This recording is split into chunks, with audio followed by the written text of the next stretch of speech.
జై శ్రీమన్నారాయణ. అందరికీ నమస్తే. Welcome to my channel journey with ma'am. Bhagavad Gita యొక్క గొప్పదనాన్ని ఎంత చెప్పినా తరగదు.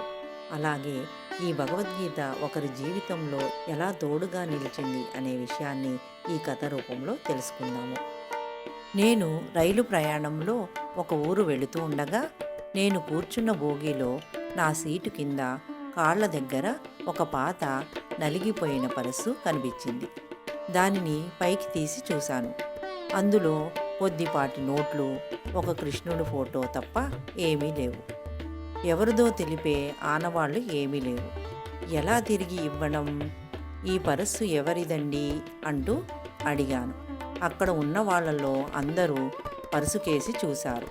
తమ జేబులు తడుముకున్నారు. ఇంతలో పక్క బెర్తులో కూర్చొని భగవద్గీత చదువుకుంటున్న ఒక పెద్దాయన నెమ్మదిగా వచ్చి అది తన పరసు అని చెప్పాడు. మీ పరసు అని నమ్మకం ఏమిటి? ఏదైనా ఆనవాలు ఉంటే చెప్పండి అన్నాను. అందులో కృష్ణుని ఫోటో ఉంటుందండి అన్నాడు ఆయన. ఆ ఒక్క ఆనవాలు చెబితే ఎలాగండి? ఇంకా ఏదైనా చెప్పండి, మీ ఫోటో పెట్టుకోవచ్చు కదా అని అడిగాను. అప్పుడు ఆ పెద్దాయన చెప్పిన సమాధానం మన అందరికీ ఒక పాఠమే. బాబు, అది చిన్నప్పుడు నాకు మా నాన్న ఇచ్చిన పర్సు. అప్పుడు నాకు మా అమ్మా నాన్న అంటే చాలా ఇష్టం. అందుకని నేను వాళ్ళ ఫోటో అందులో పెట్టుకున్నాను. కాలం గడిచే కొద్దీ నేను చాలా అందంగా ఉన్నాను అని నాకు అభిప్రాయం కలిగింది. అందుకని నేను అప్పుడు పర్సులో నా ఫోటో పెట్టుకున్నాను. నాకు ఉద్యోగం వచ్చి పెళ్ళి అయ్యింది. నా భార్య చాలా అందగత్తె. నాకు ఆమె అంటే చాలా ప్రేమ. అప్పుడు ఆమె ఫోటో పర్సులో పెట్టుకునేవాడిని. ఇంకో 2 సంవత్సరాలకి నాకు కొడుకు పుట్టాడు. వాడంటే నాకు చాలా ఇష్టం. వాడి కోసం ఆఫీసు వదలగానే ఇంటికి వచ్చి వాడితోనే లోకం అన్నట్లుగా గడిపేవాడిని. వాడిని భుజాల మీద మోస్తూ రోజంతా గడిపేవాడిని. నా పక్కనే పడుకోబెట్టుకునే వాడిని. వాడే నా లోకం. అప్పుడు పరసులో వాడి ఫోటో పెట్టుకునే వాడిని. వాడు ఇప్పుడు అమెరికాలో ఉన్నాడు. నా భార్య 3 సంవత్సరాల క్రితం చనిపోయింది. కొడుకు నన్ను మర్చిపోయాడు. నాకెవ్వరూ లేరు. ఇప్పుడు భయం వేస్తుంది. ఈ వయస్సులోనేగా తోడు కావాలి. అందుకని నాకు తోడుగా కృష్ణుణ్ణి పెట్టుకున్నాను. ఆయనే నాకు ఇప్పుడు తోడు.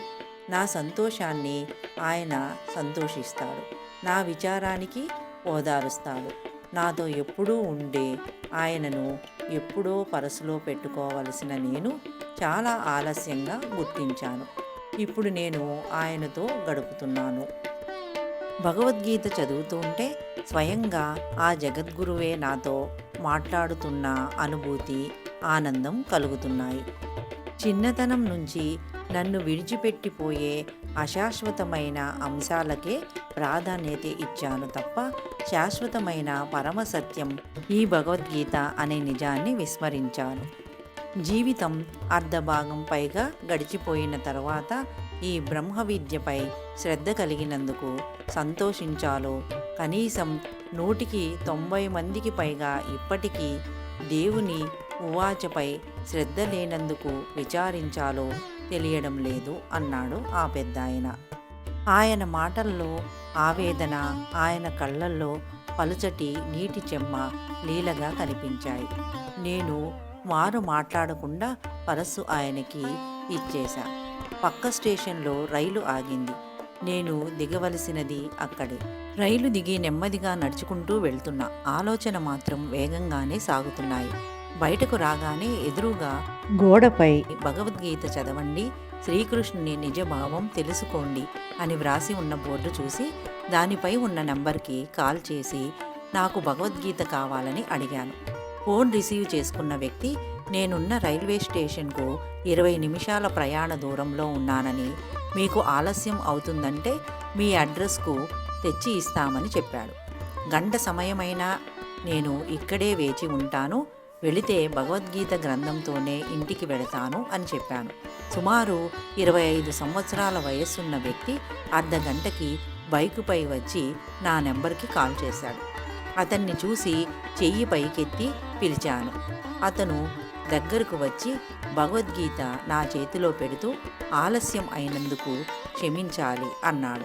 ఆ మాటల్లో మర్యాద నిజంగానే భగవద్గీత ఇంత సంస్కారం నేర్పుతుందా అని చిరునవ్వు నవ్వి ఆ గ్రంథం యొక్క వెల చెల్లించి ఆ వ్యక్తికి కృతజ్ఞతలు చెప్పి ఆటోని పిలిచాను. ఆ పెద్దాయన చెప్పింది నిజమే. భగవద్గీత పట్టుకొని అడుగులు వేస్తూ ఉంటే స్వయంగా ఆ దేవదేవుడే నా చేయి పట్టుకొని నడిపిస్తున్నట్లుగా అనిపిస్తుంది. భగవంతుడు తప్ప మనల్ని కాపాడేవాడు లేడు.